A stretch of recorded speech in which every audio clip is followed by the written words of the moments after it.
Hey everyone, I'm Big John and welcome to another episode of the Diz Ability Show. Now, this week I want to talk to you about shopping tips.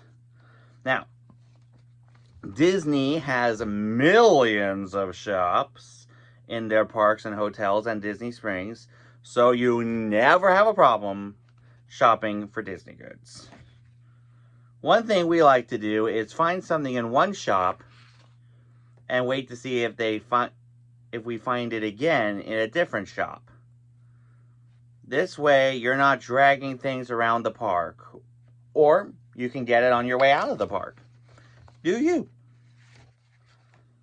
But if there is something that you see and you really want it, get it. Because you don't know if you're gonna see it again. So anyway, that's my tip. As always, if you have any questions on how to do Disney for people with disabilities, let me know in the comments. I'll make sure it gets to a future episode. And now it's time for this week's Top 5. So last weekend was Destination D, and we got a whole lot of announcements of the parks. And if you haven't seen my review of the Destination D Parks Conference, look for it in my other videos. But anyway, so this week we're going to cover my top 5 Destination D announcements. Number 5, a new Zootopia show is going to be replacing It's Tough to Be a Bug. Now, It's Tough to Be a Bug is a show that's inside the Tree of Life at Animal Kingdom, and it is not my favorite 3D show. In fact, it kind of scares the bejeebas out of me. And especially the part when the bugs start crawling through your seat. I don't like it. I really don't. It, pardon the pun, bugs me. So I am glad that they're going to be replacing it with hopefully something better. I hope Zootopia, this new Zootopia show, will be better than Tough to Be a Bug. Number 4, as we predicted in last week's top 5 predictions, we have an opening date for Moana Journey of Water. It is going to be October 16th, the day after we leave Disney next month. It's kind of been a curse for us, really, that we, like, if you've known us back in 2021, when the People Mover reopened from its lengthy refurbishment a day after we left. It's the same thing with Journey of Water. But I have seen a lot of cast member preview videos from many of my fellow vloggers. And I cannot wait to see it for myself next year.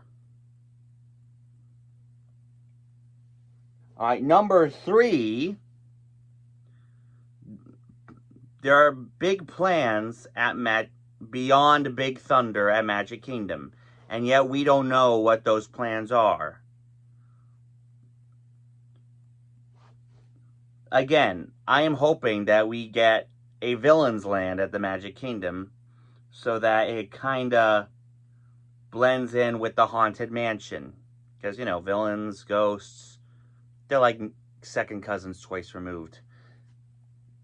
And also we know that Country Bears is getting a major update, which some people like, some people not so much. And also we're getting a new tavern at near Pirates of the Caribbean featuring the old parrot barker, Peg-Legged Pete, which is also Pete the Cat's real name. But who knows what's going to happen Beyond Big Thunder at the Magic Kingdom. With D23 coming up in August of 2024, I have a feeling we're going to know for sure what it is. I guarantee it. Number 2, the Tropical Americas coming to Animal Kingdom. Now, they showed artwork of a land depicting of Encanto and Indiana Jones.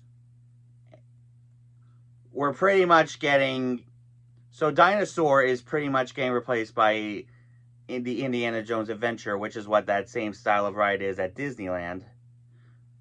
That sort of fits with Animal Kingdom.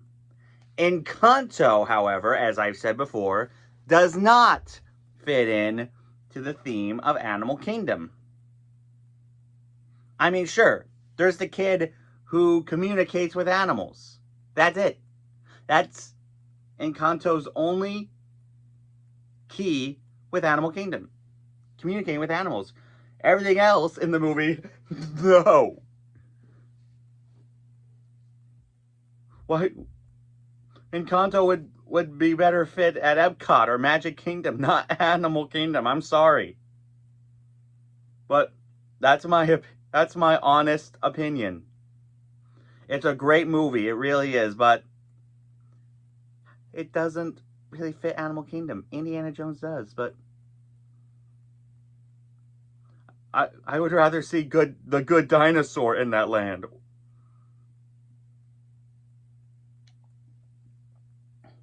Forgive me for my ranting. And my number 1 Destination D announcements that was announced during the parks conference is, surprisingly, the reimagining of Test Track. So, about 10 years ago, we saw the current version of Test Track where you get to design your own Chevrolet vehicle. Chevrolet is still sponsoring Test Track, but every 10 years, they want it to have a retheme, which I think is cool. So, this upcoming new version of Test Track will be inspired by the OG Test Track's predecessor, the World of Motion, which was a ride where you drove through the history of automobiles. So, my question is, will you still get to design your own vehicle? And my dad and I were like joking the other day, like maybe like design a stagecoach or something.